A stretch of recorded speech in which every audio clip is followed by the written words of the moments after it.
At the corner of Massachusetts Avenue and Beacon Street in Boston, Massachusetts, there exists a very significant and very impressive-looking church building. But if you were to approach that church building, you would recognize that it is just the facade. The walls of the church are still there, but behind it, the church building has been completely destroyed, and a luxury condo has been built up in its place. There are many major cities in the United States right now where we will stumble across impressive church buildings. But in the building, they host a small number of worshipers, maybe elderly. Maybe they don't even meet in the sanctuary because they can't afford the heat. There has been, maybe justifiably, an increasing concern about the decline of the church in the United States. Even before COVID and the pandemic, churches were seeing a decline in attendance, and buildings were nearly empty. What we are seeing now is the decline of the church in the United States, or so we think. Now, this decline in U.S. Christianity is in contrast to the growth of the church worldwide. Missiologists and church historians in the 20th century have noted that the center of gravity of Christianity has shifted increasingly away from the West and the North towards the South and the Eastern hemispheres. In the 21st century, Christianity will experience a significant boom, but that growth will not occur in Europe and North America. Instead, that growth will occur in Asia, Africa, and Latin America. Missiologist Dana Robert notes that if you were to think about the typical Christian in the year 1950, you would think about an upper middle class white male living in an affluent Midwest suburb in the United States. That would have been 1950. But a typical Christian in the year 2020, it would be a very different story. In the year 2020, the typical Christian would be a Nigerian peasant woman outside of Lagos, a university student at Seoul, a teenager in Mexico City, Mexico. In the year 1900, 82% of the Christians in the world could be found in the continents of Europe and North America, and only 17% of Christians in the world were in Asia, Africa, and Latin America. About 100 years later, that number had changed dramatically, so that 39% of Christians in the world were in Europe and North America, but 60% of the Christians in the world were in Asia, Africa, and Latin America. Those numbers had shifted. By 2050, it is projected that African, Asian, and Latin American Christianity will be over 70% of the Christians in the world. This is a major demographic change in the face of global Christianity. The question I want to ask is, how are the changes in global Christianity also being seen in the changes in the demographics of the United States? Well, one thing we do know is that the demographics of American society are changing dramatically over the past 100 years. In 1965, there was a change in the immigration laws of the United States. That change was actually part of the civil rights movement that did away with many of the racist laws that were already on the books. So as part of the civil rights movement in 1965, the laws changed that allows for more immigrants to come from non-European nations, such as Africa, Asia, and Latin America. That change in 1965 led to the slow and gradual change of the demographics of American society. In 2008, non-whites, or people of color, made up 1/3 of the US population. In 2011, a landmark event occurred in the United States where the birth rates tipped over, so that there was no clear ethnic majority in the birth rates of America by 2011. Logically, 5 years later in 2016, the incoming kindergarten class also changed in its demographics so that there was no clear ethnic majority in 2016 of the incoming kindergarten class.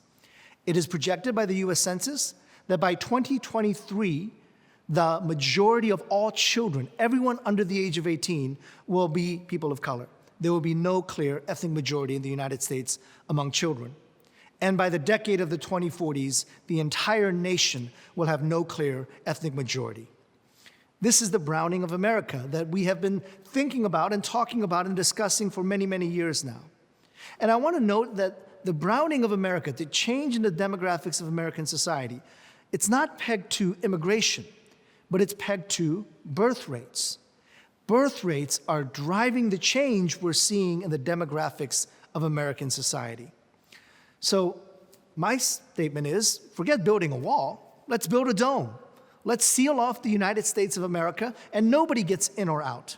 But that won't change the reality of a non-white majority in America in the next few decades. These numbers are not only what we see in society around us, these are numbers that are changing and impacting the church. Initially, sociologists and some church historians thought that the more immigrants we got into the United States, the less Christian America would be. What we have found is actually the opposite is true, that the more immigrants come into the United States, the more America maintains the number of Christians. Because it turns out that immigrants are bringing Christian faith with them from Africa, Asia, and Latin America to the United States. Sociologist Stephen Warner says that the new immigrants represent not the de-Christianization of American society, but the de-Europeanization of American Christianity. The church is not dying in America. In fact, it is alive and well, particularly among the immigrant and BIPOC communities. The former ethnic majority of white Americans are no longer the dominant force in American Christianity. In Cambridge, Massachusetts, there is a massive church building that sits at the corner of Central Square, and it has been pretty much empty for several decades now. The sanctuary doesn't really host any members of the church. In fact, the church is so small that they meet in a small room in the back of the sanctuary. Now, right down the street from that huge empty church building is a smaller church building that has over 500 worshipers with 5 different congregations. The host congregation of mostly white worshipers is about 40 people. There's a multi-ethnic congregation with the largest group being Asian American college students. There's a Haitian congregation, there's a Cape Verdean congregation, and a Chinese international student congregation. Now, think about the contrast between that near-empty building and that cramped building. And that's the contrast of the reality of the 21st century church in the United States. The historically white church, which is in decline, with the immigrant, ethnic, and multi-ethnic churches that are flourishing. In the early 1990s, I left my hometown in Maryland to begin seminary studies in New England, in the city of Boston. My home church prayed for me before I left for my trip that I would not lose my faith in Boston, because Boston was a dead spiritual place. Christianity was spiritually dead in Boston. But when I get to Boston, I find out that Christianity is not dead, it's alive, it's flourishing. In 1970, Boston was home to about 200 churches. Half of those 200 churches no longer exist.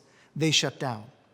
But 30 years later, in the year 2000, there were 412 churches in the city of Boston. Where did the net gain of churches occur? Well, it was the number of churches in the ethnic and immigrant communities that caused the spike in the number of churches. Starting in the 1960s to about the year 2000, there were more than 100 Spanish-language congregations that were planted. In 1969, the first Haitian church was planted, and by 2000, there were more than 50 Haitian churches in the city of Boston. In 1970, only a handful of churches held service in a language other than English. 30 years later, by the year 2000, more than half of the churches in Boston held a service in a language other than English. Many people lament the decline of Christianity in the United States. But in the early stages of the 21st century, what we are seeing is that the American church is actually growing. It is flourishing, but it is flourishing in unexpected and surprising ways. The American church needs to face the inevitable reality. We need to prepare for the next stage of the church's history. We are looking at a non-white majority. We are looking at a multi-ethnic American Christianity, not in the far-off future, but in the immediate reality.